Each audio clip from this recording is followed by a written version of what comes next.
अय चल बरं ते आपल्याला दांड काढायचं तिथं. चल मला बी काय काम नाही. अभी मजा आएगा ना भिड़ो. लक्ष दे मालक लय खेळ तो दांड काढतो मी. इकडे या. बघा हे दोन भाऊ कसे बांध करलेत. ह्याच्यामुळे माझा जीव वैतागला होता ना, त्यामुळे तुम्हाला राणीकले मी. बघू ह्यांना ह्यांच्याकडे चला आता. चला तुम्हाला सगळी जमीन निघतो आणि गोव्याला जातो फिरायला. काय बांध करायची पद्धत ही असली. अहो दांड आहे दांड. दांडा काय हे सगळं बांध करलास ना तू हे. अहो दांड आहे हो हे. इधर सात बारा यानं जमीन मला ऐकली. कसं ऐकलीस रे? माझी जमीन आहे, मी किनात काय करीन. तू असले कुराने करतोस म्हणून जमीन निघली मी. चला द्या इकडे सात बारा आणि निघा तुम्ही दोघं भाऊ इथून. परत तुम्ही जर इथं दिसलात तर बघा मग.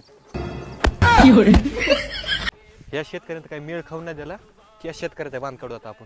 तुझ्या संग नगर रे बाबा. आताच शेतकऱ्याचा मार खाता खाता वाचलोय. ते दुसरा शेतकरी तर कंबरच तोडेल.